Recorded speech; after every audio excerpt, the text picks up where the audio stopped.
Salut à tous, sachez-le, nous sommes ravis de vous retrouver pour un nouveau numéro du débriefing F1 sur motorstv.com consacré au Grand Prix de Monaco, sans doute le plus prestigieux de l'année. Salut Jean-Luc. Bonjour LFB, salut à tous. On se remet de toutes nos émotions, Indianapolis au passage aussi, c'était Certes. pas mal. C'est vrai, c'était magnifique, Voilà. sublime. Et quelle belle journée on a eu avec ce Grand Prix de Formule 1 que tu as commenté bien évidemment, et tu vas nous dire ce que tu as pensé de ce résultat. On le sait donc, Vettel a gagné pour la 5e fois cette saison. J'ai malgré tout envie de commencer par un message un petit peu grave, parce que mine de rien, Sergio Pérez samedi, accidenté à l'hôpital. Dimanche, Vitaly Petrov dans le rail, de nombreuses minutes d'immobilisation, et lui aussi a dû quand même passer un peu par la case médicale. Comment tu ressens tout ça ? Bah écoute, je dirais qu'à Monaco, c'est malheureusement pratiquement inévitable, dans la mesure où de toute façon, tu peux savoir que le circuit n'est pas adapté, n'est plus adapté. Alors on a beau apporter des corrections, alors pour autant, je le dis tout de suite, il ne faut pas remettre en cause Monaco, tant que les pilotes eux-mêmes ne le remettront pas en cause. Et je crois que les pilotes disent, non, c'est un circuit formidable, il faut le conserver, c'est une vitrine de la Formule 1, etc. Tout ça, nous le savons. Mais en termes de danger, on ne peut pas nier de bonne foi, une fois par an, tous les principes que l'on met en avant le reste de l'année avec des zones de dégagement, d'amortissement. Là, c'est un jeu vidéo extrêmement dangereux. Et peut-être, et on l'a vu, on l'a pointé du doigt, l'endroit le plus dangereux, c'est effectivement la sortie du tunnel. D'abord parce que c'est l'endroit le plus rapide, 285 km/h, parce que c'est un endroit bosselé, parce que l'équilibre aérodynamique des monoplaces est extrêmement précaire cette année, compte tenu de la réglementation, etc.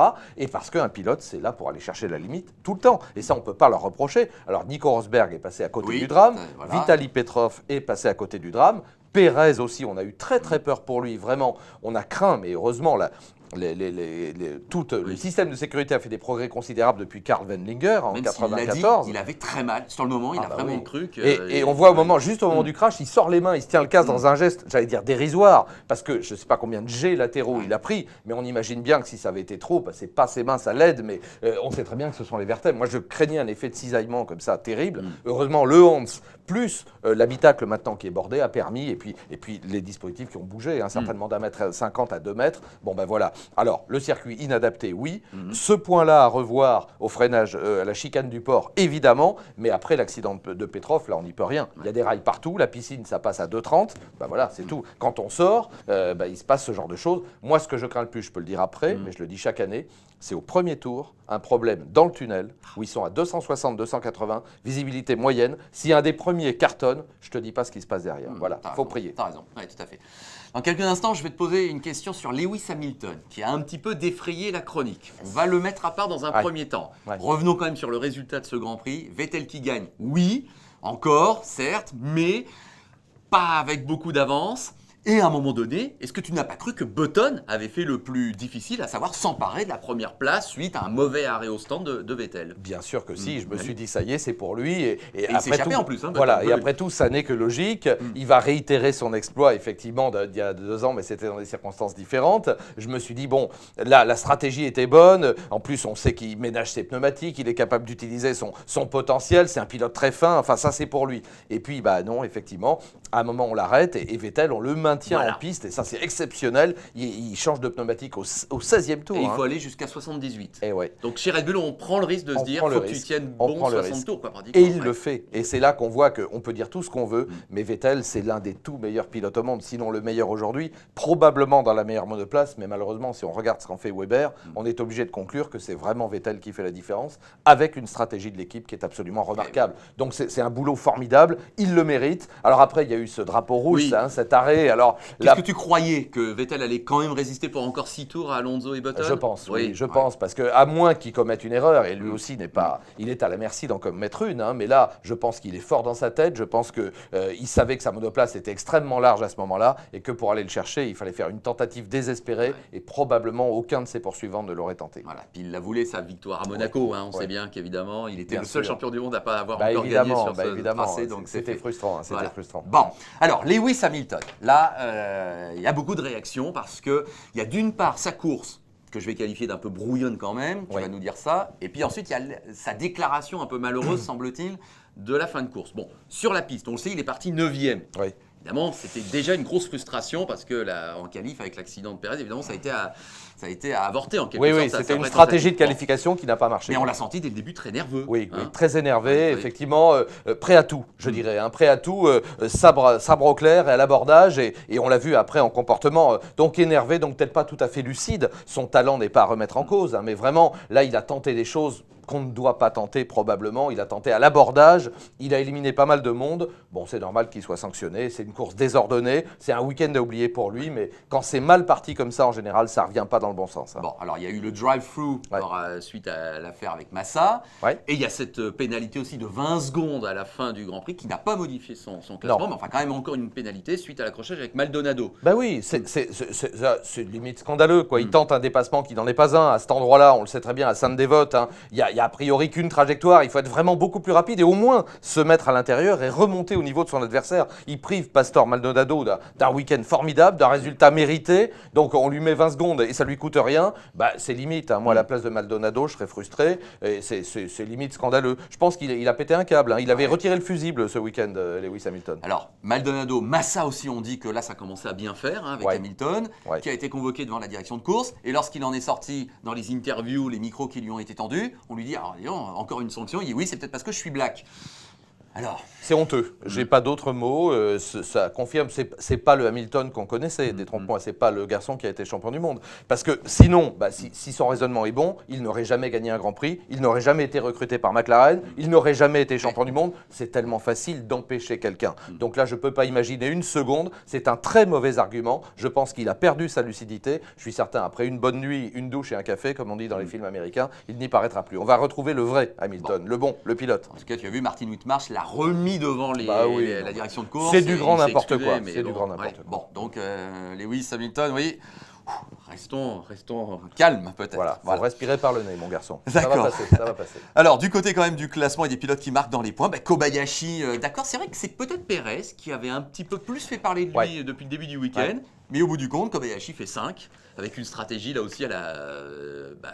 on s'arrête une fois. Stratégie d'enfer, là aussi, il faut le talent, il faut maintenir la monoplace. On parlait de Vettel il y a un instant, on l'applique évidemment à Kobayashi, qui a maintenu sa monoplace très large, qui a retenu tout le monde. Alors on sait bien, c'est pas très élégant, on va dire, mais les plus grands l'ont fait, que ce soit Gilles Villeneuve en Espagne, enfin on a plein d'exemples dans la tête, donc c'est pas un problème, ou à Monaco, je ne sais combien de fois, et oui, quand on est devant, on essaie d'y rester par tous les moyens, il n'y a pas eu de manœuvre déloyale, il y a du talent, de la combativité, une tension formidable, et on imagine qu'effectivement, et on revient sur Sergio Pérez, on est ravi qu'il soit en bon état physique, et on espère le retrouver évidemment dès le prochain Grand Prix, en pleine forme. Il voulait rouler, même à Monaco, mais les médecins l'ont dit, quand il y a un choc comme ça, quand même, il doit y avoir un trauma crânien, il faut quand même... Le risque, c'est le deuxième choc sur le trauma, et là, il y a un risque vraiment important. Donc, on est ravis, en tout cas, de voir Kobayashi. Tu sais à quel point j'aime aussi ce pilote, comme Pérez. Je vais les mettre dans mes petits chouchous, parce que voilà, ça, c'est des jeunes qui osent, qui ont bon esprit, qui ont envie, qui attaquent, et moi, je trouve ça formidable. Voilà.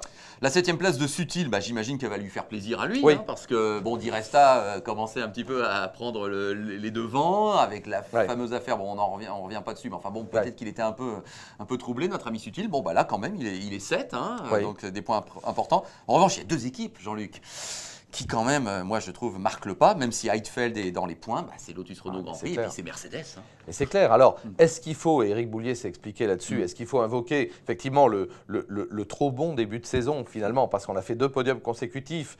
Eux savaient très bien où ils en étaient. Bon, tant mieux, ça c'est pris, c'est des points à prendre, comme il l'a dit dans un rire aussi. Bon, tant mieux pour eux. Certes. Mais je pense qu'ils n'étaient pas à leur niveau non plus, soyons très clairs. Donc ils sont presque trop bien partis, donc du coup ça paraît moins bien. Alors des erreurs de pilote, probablement des erreurs d'écurie, on ne le sait pas toujours. Probablement une monoplace qui souffre maintenant cruellement de l'absence de Kubica. Il faut quand même le rappeler, parce que lui, c'est un cador. Lui, il avait terminé 2e l'an dernier à Monaco. Et quand il n'y a pas comme ça un élément moteur, sans jeu de mots, quelqu'un qui est là justement pour dynamiser l'équipe, pour travailler, en essai, il n'y en a plus, mais pour conseiller, pour faire en sorte que la monoplace soit toujours au meilleur niveau, j'allais dire, et moi il me déçoit, là pour le coup chaque jour un peu plus, c'est pas Heidfeld qui va se poser en leader, il n'en a ni le caractère, ni le charisme, ni probablement les capacités, et c'est pas Petrov dans sa 2e année qui est encore un peu un chien fou et qui parfois retrouve ses vieux démons. Et voilà, pour le moment elle est à son niveau, et l'équipe Lotus Renault, puisqu'on peut continuer à l'appeler comme ça, comme l'autre d'ailleurs, donc c'est dommage, c'est un peu dommage, mais là elle marque le pas, c'est clair, et heureusement que Mercedes est encore plus mal, parce que sinon elle aurait piqué la 4e place, Parce c'est que clair. les équipes qui ont marqué des points, Ouais. finalement, Red Bull Renault, Ferrari, McLaren, Sauber, Force India, Lotus Renault, Williams et Toro Rosso qui ont réussi à se mettre dans les points. Mais Mercedes n'en fait pas partie. Là, c'est un échec retentissant. C'est une catastrophe. Oui. Et bon, il y a eu l'accident naturellement de Nico Rosberg et heureusement qu'il s'est bien terminé à quelques centimètres près. Sinon, lui aussi, il finissait exactement au même endroit que Sergio Pérez.